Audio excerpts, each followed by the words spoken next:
There will be days where you will ask yourself, where is all this going? What is the purpose? What is my purpose? In high school, I thought I'd discover my life's purpose when I could answer that age-old question, what do you want to be when you grow up? Nope. In college, I thought I would discover it when I could answer, what's your major? Not quite. I thought that maybe I'd discover it when I found a good job. Then I thought I just needed to get a few promotions. That didn't work either. I kept convincing myself that it was just over the horizon, around the next corner. Nothing worked, and it was really tearing me apart.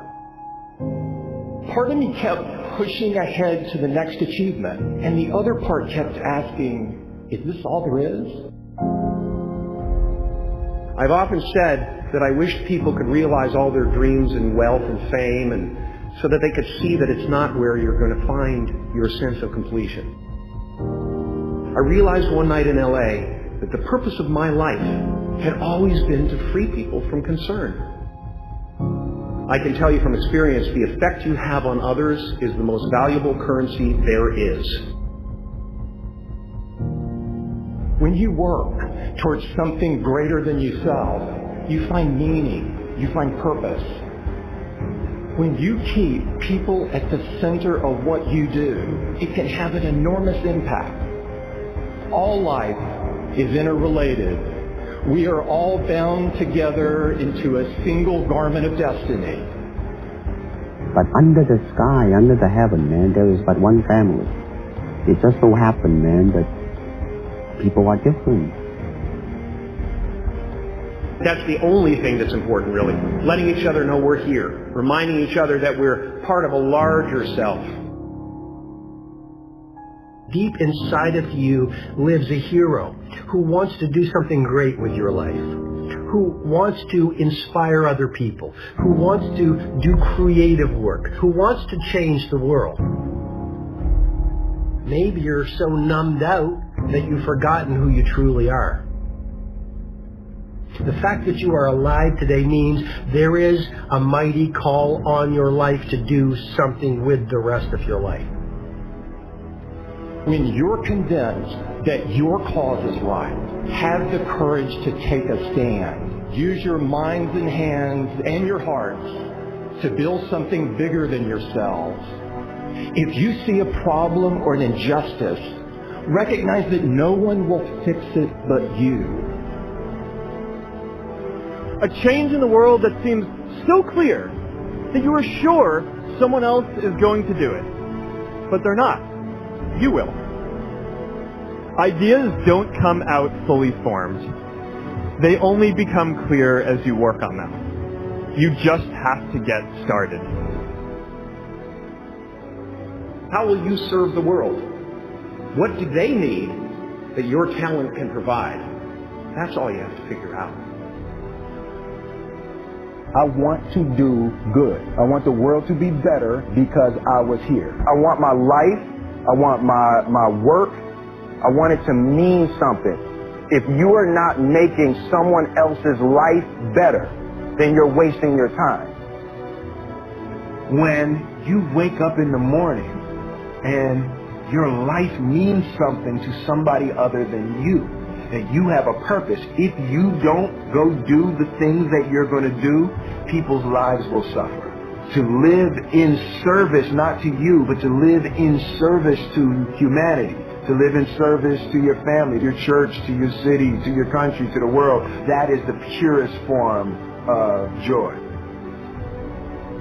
Tear down that mirror that makes you always look at yourself. And you will be able to look beyond that mirror. And you will see the millions of people that need your help. Reaching out and helping people will bring you more satisfaction than anything else you've ever done.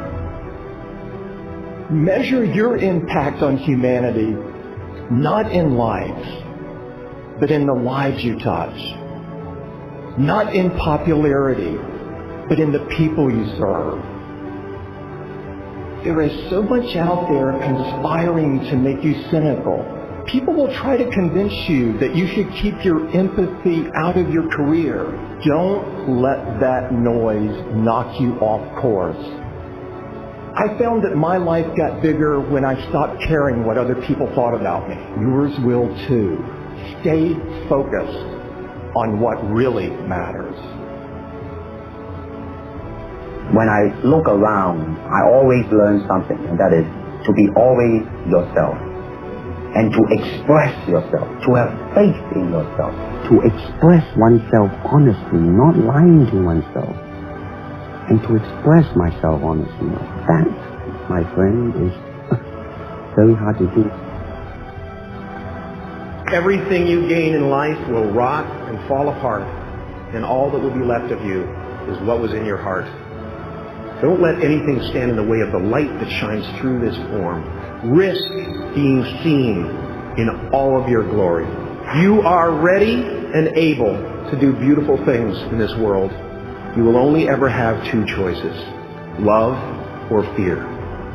Choose love, and don't ever let fear turn you against your playful heart. Many things can contribute to our not approving our dreams, our not feeling good enough. A lot of things can contribute to that. Many of us never live up to our potential or don't approve ourselves because we never had anybody to believe in us. Looking at some of the things that keep us from approving ourselves, that we've all done some things that we don't feel good about. Things that if we had to do those things over again, we would not do those things, or we would do things differently. So part of what we must do in order to begin to move into your greatness, you got to remove a major energy block. And that is dealing with the issue of forgiveness. People that have hurt you, someone who's done you wrong. Make a list, and things that you have done that you feel bad about, that you regret. Make a list. There may be a time when you weren't a good father or a good mother or a good brother or sister, or you were a bad child, or you didn't do a good job, or you lied, or you were dishonest, or you stole. No one knows this but you, or something you feel good about, so you know, there's a real dog in me to do that. Something you just really regret. So we make a list of all those things. All of us have some of that. Somebody said there's some good in the worst of us and some bad in the best of us. So none of us escape. Now here's something I want you to do. I want you to become involved in an active process to get some clutter out of your life. So if there's any area in your life that you need to clean up, there's some people who's cluttering up your life.